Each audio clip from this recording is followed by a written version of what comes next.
നമസ്കാരം പ്രിയമുള്ളവരെ.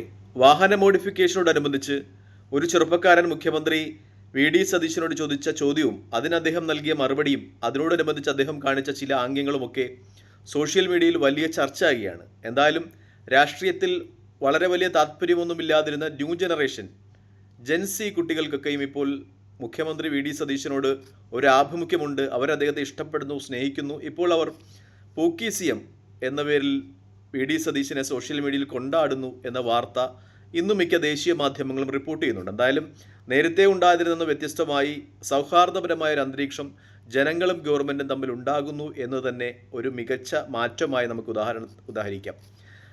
സെക്രട്ടേറിയറ്റിലെ ഏറ്റവും പ്രധാനപ്പെട്ട വാതിൽ, പ്രത്യേകിച്ചും ജനങ്ങൾക്ക് മുഖ്യമന്ത്രിയുടെ ഓഫീസിലൊക്കെ വരുന്നതിന് വേണ്ടി ഉണ്ടായിരുന്ന സമരഗേറ്റ് എന്നറിയപ്പെടുന്ന സെക്രട്ടേറിയറ്റിലെ വാതിൽ കഴിഞ്ഞ 10 വർഷമായി LDF ഗവൺമെൻറ് അധികാരത്തിലേറ്റതിന് ശേഷം അടച്ചിട്ടിരിക്കുകയായിരുന്നു. അത് തുറന്നു. ഇനി അതുവഴി ജനങ്ങൾക്ക് സെക്രട്ടേറിയറ്റിലേക്ക് കടന്നു വരാം, മുഖ്യമന്ത്രിയുടെ ഓഫീസിലൊക്കെ പോകാം എന്നുള്ള വാർത്തകൾ വരുന്നു. അതായത് കോൺഗ്രസ് കൂടുതൽ ജനങ്ങളുമായി സൗഹാർദ്ദപരമായി ഇടപഴകുവാൻ ആഗ്രഹിക്കുന്നു എന്ന സന്ദേശം തന്നെയാണ് ഇതുവഴി നൽകുന്നത്. നേരത്തെയും കോൺഗ്രസ് അങ്ങനെയായിരുന്നു. കോൺഗ്രസിൻ്റെ നേതാക്കന്മാരൊക്കെയും ജനങ്ങളുമായി സൗഹാർദ്ദപരമായ ഒരു അന്തരീക്ഷം കാത്തുസൂക്ഷിച്ചിരുന്ന ആളുകളാണ്. ഉമ്മൻചാണ്ടി ആയാലും കെ കരുണാകരനുമൊക്കെയും അങ്ങനെ തന്നെയാണ്. അവരുടെ ഈ ജനങ്ങളുമായിട്ടുള്ള ഇടപെടലുകളാണ് ഒരുപക്ഷെ CPM-ൻ്റെ സംഘടനാ സംവിധാനത്തെ പരാജയപ്പെടുത്തുവാൻ അവർക്ക് സഹായകമായിട്ടുള്ളത്. CPM വലിയ സംഘടനാ സംവിധാനമുള്ള പാർട്ടിയാണ്. ഒരുപക്ഷെ DYFI, CITU അതുപോലെയുള്ള സംഘടനകളുമായിട്ടൊന്നും പിടിച്ചു നിൽക്കുവാൻ കോൺഗ്രസിൻ്റെ പോഷക സംഘടനകൾ കഴിയുമായിരുന്നില്ല. പക്ഷേ അവരുടെ നേതാക്കന്മാരൊക്കെ ജനങ്ങളോടൊപ്പം സഹകരിച്ചു പോകുന്ന ആളുകളാണ്.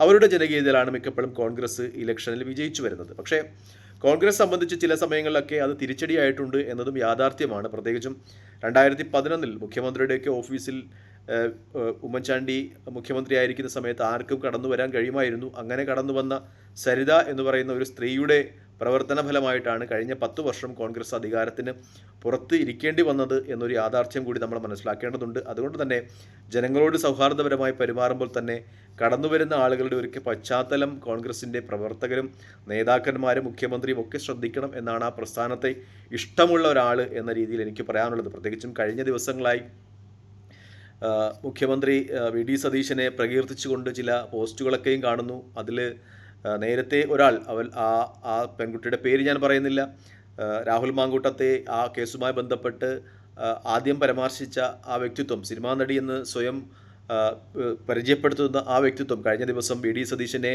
ഒക്കെയും പ്രകീർത്തിച്ചുകൊണ്ട് പത്മനാഭൻ്റെ മണ്ണിൽ തൻ്റെ പത്മനാഭൻ അധികാരം ഏറ്റെടുക്കുന്നു എന്നൊക്കെ രീതിയിൽ അദ്ദേഹത്തെ പ്രകീർത്തിച്ചുകൊണ്ട് ഫേസ്ബുക്ക് പോസ്റ്റുകളൊക്കെ ഇട്ടിരുന്നു. പക്ഷേ ഇന്ന് സാജൻസ്കറി അദ്ദേഹത്തിൻ്റെ ചാനൽ ആ പെൺകുട്ടിയുമായി ബന്ധപ്പെട്ടൊരു വീഡിയോ ചെയ്തിരിക്കുന്നു. ആ വീഡിയോയിൽ കാണിക്കുന്നത് അവർ പറവൂരിൽ വി.ഡി. സതീശൻ്റെ എതിരാളി, നിയമസഭയിൽ അദ്ദേഹത്തിനെതിരെ മത്സരിച്ച ടൈസൺ മാസ്റ്ററുടെ തിരഞ്ഞെടുപ്പ് സമാപന റാലിയിൽ പങ്കാളിയായിക്കൊണ്ട് അവിടെ നിന്ന് ഇടതുപക്ഷ പ്രവർത്തകരോടൊപ്പം ആ സമാപന റാലിയിൽ ആഹ്ലാദം പങ്കിടുന്ന ഒരു രംഗമാണ്. അവർ വി.ഡി. സതീശനെ പ്രകീർത്തിച്ചുകൊണ്ട് ഫേസ്ബുക്ക് കമൻ്റ് ഇട്ട് വി.ഡി. സതീശൻ്റെ ഓഫീസുമായിട്ടൊക്കെ ചുറ്റിപ്പറ്റ നിൽക്കുമ്പോൾ അത്തരം വിവാദങ്ങളിലോട്ടൊന്നും ചെന്നുപെടാതിരിക്കുവാൻ അദ്ദേഹത്തിന് സാധിക്കട്ടെ എന്ന് പ്രാർത്ഥിക്കുന്നു. കാരണം കഴിഞ്ഞ സർക്കാരിൻ്റെ കാലത്ത് ഇത്തരം വിവാദങ്ങൾ ആ പ്രസ്ഥാനത്തിൻ്റെ 10 വർഷത്തെ അധികാരത്തിന് പുറത്തിറക്കി എന്ന ഒരു യാഥാർത്ഥ്യം ഉൾക്കൊള്ളേണ്ടതുണ്ട് എന്ന് തന്നെയാണ് ഏറ്റവും പരമപ്രധാനമായ ഒരു യാഥാർത്ഥ്യം. എന്തായാലും കോൺഗ്രസിൻ്റെ നേതാക്കന്മാർ കുറച്ചുകൂടി ജനകീയരാണ് എന്നത് ആ പ്രസ്ഥാനത്തിൻ്റെ ഒരു നിലനിൽപ്പിന് തന്നെ ഉപോത്ഫലകമായ ഘടകമാണ് എന്ന കാര്യത്തിൽ സംശയമില്ല. ഇനി നമ്മൾ തിരിച്ച് CPM-ൻ്റെ കാര്യത്തിലേക്ക് വന്നാൽ CPM-ലും സ്വയം വിമർശനത്തിന് തയ്യാറാകുന്ന സ്ഥിതിവിശേഷമാണുള്ളത്. ഇന്നലെയും മിനിഞ്ഞാന്നുമായിട്ടൊക്കെ 2-3 ജില്ലാ കമ്മിറ്റികൾ അവരുടെ പരാജയത്തിൻ്റെ യഥാർത്ഥ കാരണം വിലയിരുത്തിയിരുന്നു. പ്രത്യേകിച്ചും പിണറായി വിജയനെ ഒരിക്കൽ കൂടി പ്രതിപക്ഷ നേതാവാക്കിയത് അത് ചരിത്രപരമായ മണ്ടത്തരമായിട്ട് ചില കമ്മിറ്റികൾ വിലയിരുത്തുന്നു. മാത്രമല്ല ശരീരഭാഷ വരെ CPM സംസ്ഥാന സെക്രട്ടറി ഗോവിന്ദൻ മാസ്റ്റർ ഒരു സമ്മേളനം നടത്തിയാൽ, ഒരു പത്രസമ്മേളനം നടത്തിയാൽ 100 പേര് പാർട്ടി വിട്ടുപോകും എന്ന രീതിയിൽ മറ്റൊരു ജില്ലാ കമ്മിറ്റിയുടെ വിലയിരുത്തലുണ്ടായിരിക്കുന്നു. അതൊക്കെ കുറച്ചുകൂടി യാഥാർത്ഥ്യ ബോധമുള്ള ഒരു വിലയിരുത്തലാണ്. പ്രത്യേകിച്ചും CPM-ൻ്റെ അച്ചടക്കത്തിൻ്റെ ഉരുക്കുമുതൽ പൊളിച്ചുകൊണ്ട് അവിടെ ഒരു അഭിപ്രായ സ്വാതന്ത്ര്യം ഉണ്ടാകുന്നു എന്നത് ആ പ്രസ്ഥാനത്തിൻ്റെ നിലനിൽപ്പിന് ഉചിതം എന്ന് തന്നെയാണ് എനിക്ക് പറയാനുള്ളത്. കാരണം വിമർശനങ്ങൾ ഉണ്ടാകുമ്പോൾ ആ പാർട്ടി തിരുത്തും, അങ്ങനെ ആ പാർട്ടി തിരിച്ചു വരും എന്ന് തന്നെയാണ് യാഥാർത്ഥ്യം. പ്രത്യേകിച്ചും CPM-നെ സംബന്ധിച്ച് പാർട്ടിക്കുള്ളിൽ നിന്ന് വിമർശനങ്ങൾ ഉയരാത്തതാണ് ആ പാർട്ടിയുടെ ഇപ്പോഴത്തെ പരാജയത്തിന് കാരണം എന്ന കാര്യത്തിൽ സംശയമില്ല. ഒരുപക്ഷെ ആ പാർട്ടിയുടെ നേതാക്കന്മാർ കുറച്ചുകൂടി മാന്യമായിട്ട് ജനങ്ങളുമായിട്ട് ഇടപഴകിയിരുന്നുവെങ്കിൽ ആ പാർട്ടിക്ക് ഈ ഇലക്ഷനിലുണ്ടായ പരാജയത്തിൻ്റെ ഒരു ആഘാതം കുറയ്ക്കാമായിരുന്നു എന്ന കാര്യത്തിൽ സംശയമില്ല. ഒരുപക്ഷെ ജനകീയരായ MLA മാർ, എൻ്റെ ജില്ലയെടുത്താൽ, തിരുവനന്തപുരം ജില്ലയെടുത്താൽ ഹരീന്ദ്രൻ, പാറശാല, അതുപോലെ അരുവിക്കരയിൽ സ്റ്റീഫൻ, വർക്കലയിൽ ജോയി, അതുപോലെ അഴീക്കോട് നിയമസഭാ നിയോജകമണ്ഡലത്തിൽ പോവുകയാണെങ്കിൽ അവിടെ സുമേഷ്, എങ്ങനെ ജനകീയരായ കുറച്ച് MLA മാരുണ്ടായിരുന്നു. അവരുകൂടി ഇല്ലാതിരുന്നുവെങ്കിൽ CPM-ൻ്റെ പരാജയത്തിൻ്റെ ആഴം വളരെ വലുതാകുമായിരുന്നു. ഒപ്പം കോൺഗ്രസിൻ്റെ സംഘടനാ സംവിധാനം CPM-നെ പോലെ ദൃഢമായിരുന്നെങ്കിൽ ഒരുപക്ഷെ CPM ഇപ്രാവശ്യം ഇതിനേക്കാളും വലിയ പരാജയം ഏറ്റുവാങ്ങേണ്ടി വരുമായിരുന്നു. ഒരു 20 സീറ്റിലൊക്കെ CPM ഒതുങ്ങിപ്പോകേണ്ടി വരുമായിരുന്നു എന്നൊരു യാഥാർത്ഥ്യം ഉൾക്കൊണ്ടുകൊണ്ട് തന്നെ ജനങ്ങളുമായിട്ട് കൂടുതൽ സൗഹാർദ്ദപരമായി CPM-ൻ്റെ നേതാക്കന്മാർ ഇടപഴകേണ്ടതുണ്ട് എന്നാണ് എൻ്റെ വിലയിരുത്തൽ. പ്രത്യേകിച്ചും ഇന്ന് ആരോഗ്യപരമായ ഒരു സ്വയം വിമർശനം ഉണ്ടാകുന്നത് CPM-ൻ്റെ സംസ്ഥാന സെക്രട്ടറിയുടെ ഭാഗത്തു നിന്നാണ്. അദ്ദേഹം സമ്മതിക്കുന്നു തൻ്റെ ശരീരഭാഷ ശരിയല്ലായിരുന്നു, അതുകൊണ്ട് ഇലക്ഷനിൽ പരാജയപ്പെട്ടു. അതുപോലെ തൻ്റെ വീട്ടുകാർ തന്നെ പറയുന്നു തൻ്റെ ശരീരഭാഷയിൽ പിശകുകളുണ്ട്, അഹങ്കാരം നിറഞ്ഞിട്ടുണ്ട് എന്നൊക്കെ. അതുകൊണ്ട് തന്നെ അത് തിരുത്തുവാൻ താൻ തയ്യാറാണ് എന്നൊരു സ്വയം വിമർശനം ഉണ്ടാകുന്നു. അതും ആ പാർട്ടിയെ സംബന്ധിച്ച് ഉചിതമായ ഒരു മാറ്റമാണ് എന്ന് വ്യക്തമാണ്. അദ്ദേഹത്തിൻ്റെ ഭാര്യ തന്നെ പറയുന്നു താൻ പരാജയപ്പെടുമെന്നറിഞ്ഞിട്ടും തന്നെ കൊണ്ട് നിർബന്ധിച്ച് അവിടെ മത്സരിപ്പിച്ചു എന്നൊക്കെ.